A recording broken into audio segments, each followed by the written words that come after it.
Hi, everyone, and welcome back to The Global Gaze, where we talk art, film, and books from an international perspective. I'm your host, Dr. SarahJilani. I'm an academic, a freelance arts writer, and a lifelong third culture kid. When we talk about the great directors of cinema, Scorsese, Fellini, we often leave out African filmmakers.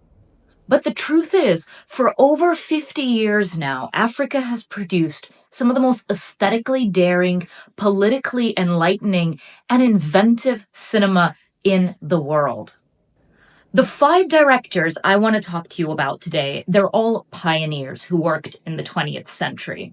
So I'm kind of going back to the foremothers and forefathers of African filmmaking. So even though these 5 names are not practicing today, they laid the foundations, and often in really difficult economic and political circumstances, for a world-class film tradition to emerge on the continent of Africa. Ever since these 5, African cinema has gone from strength to strength. So I will be talking about some of my favorite contemporary directors in a future video. But for now, I think we really need to know the origins of African film before we can truly appreciate the inventive and amazing contribution that current filmmakers are making to the world. So today is about the pioneers, the ones you need to know first, and also the ones whose films are timelessly amazing, so you can be watching them at any time and going back to them again and again. Let's start with someone who is often called the father of African cinema, Ousmane Sembène. Born in Senegal in 1923, Sembène saw cinema not just as entertainment, but also, in his words, as a weapon. A weapon against ignorance, xenophobia, colonialism, and corruption. His breakout film, La Noire de, or Black Girl, 1966, tells the story of a Senegalese domestic worker who is taken to France by her employers. Back in Senegal, she takes care of their children, but once she arrives in the south of France, she realizes her employers expect her to be little better than a slave. Diwana, our protagonist, finds herself trapped, dehumanized, and worked to the bone. It's a harsh critique of the fact that even though independences had arrived in French West Africa in the early 1960s, Sembène had a gut feeling that this would only mean different kinds of exploitation. And then there's Sembène's 1975 film Kala. This is a satirical masterpiece. It skewers the new Senegalese elites who took over after independence from France. In this biting political satire, Sembène's protagonist actually becomes impotent on the night of his 3rd marriage.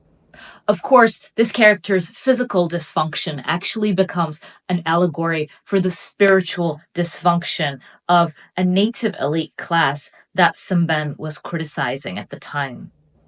It was also revolutionary because he made films for African audiences in African languages. You'd think this was pretty standard, but actually it was a rare and daring thing to do.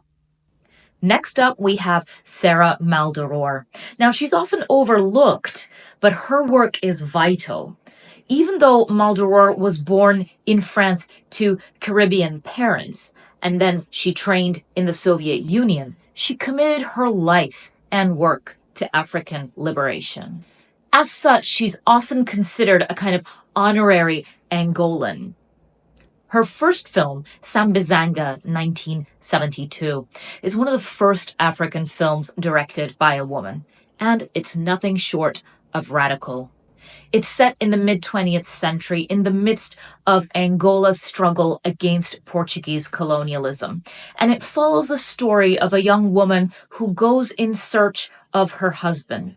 Her husband has been arrested for anti-colonial political activity, and now, with a baby strapped to her back, she must undertake a perilous journey to Luanda, the capital of Angola. Through her eyes throughout this journey and upon her arrival to the prison where she demands to see her husband, we can see the many ways in which colonial violence played out. But we can also see an incredible resilience that stems from the community coming together. On the way to Luanda, she's often taken care of by strangers that we haven't met. Her baby is fed and washed while she rests. What made Maldoror exceptional wasn't that she was just one of very few women in a still male-dominated film industry. It was how clearly she linked cinema and the political transformation of our world for the better. Her films were grounded in real struggles. There's no exoticism, there's no sugarcoating, but there's also an immense respect for the everyday acts, very often done by women, that actually keeps a society resilient. Next up, we have Med Hondo, who was born in Mauritania and moved to France in the 1950s. What he found there was not the promised land of liberté, égalité, and fraternité that he had been promised. Instead, he encountered a deeply racist society built on the labor of its former colonies in Africa and the Caribbean. Hondo's first film, the 1970 feature called Soleil O, or O Sun, addressed this rude awakening. It's experimental, angry, and a brilliant response to this disillusionment that a lot of migrants felt when they arrived in the so-called mother country. But Hondo doesn't just tell this story, he deconstructs it. His film is theatrical, surrealist almost. He often breaks the fourth wall by getting his characters to talk to the audience. This amazing experimentation continues in his 1979 film called West Indies. This film is a musical drama set on a stage that is actually a 17th century slave ship. But that ship itself is set inside a modern Citroën car factory in France. With this experimental setting, Hondo reminds us of the neo-colonial forces that are still at play in France's relationship with Africa and the Caribbean. Next up is one of my personal favorites, whom we sadly lost earlier this year in 2025. Souleymane Cissé of Mali is often called a poet. But don't mistake poetry for softness or whimsy. His films are layered, political, and always leave a lasting impression. His 1987 film Yilen, or The Light, is perhaps his best known. It's a dazzling blend of myth, magic, and ancestral power.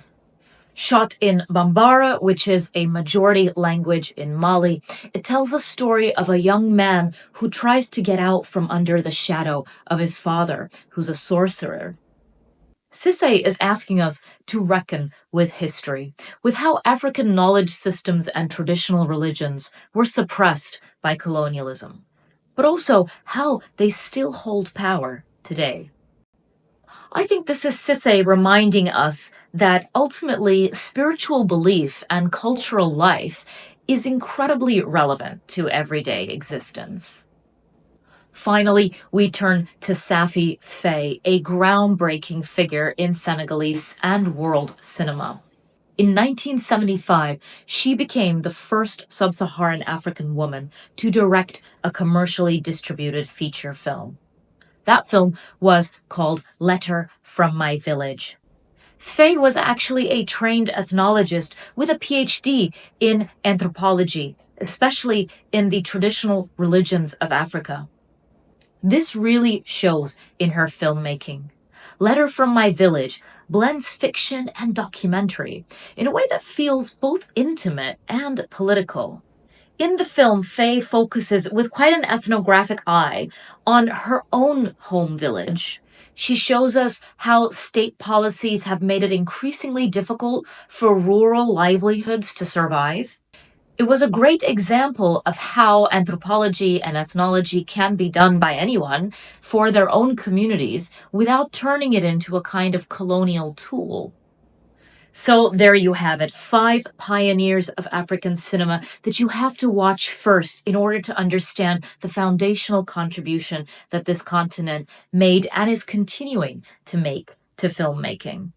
They redefined the medium itself to suit their own realities and their own stories. Now, even though the ground here is really firm, remember, this is just the early days of African filmmaking. Hopefully, in a future video, I am going to look at 5 contemporary African filmmakers that you have to watch now. As always, thank you so much for watching. Please don't forget to like and subscribe and turn on notifications so you can see any of my new videos show up directly on your feed. That's it from me for now. Keep your gaze global.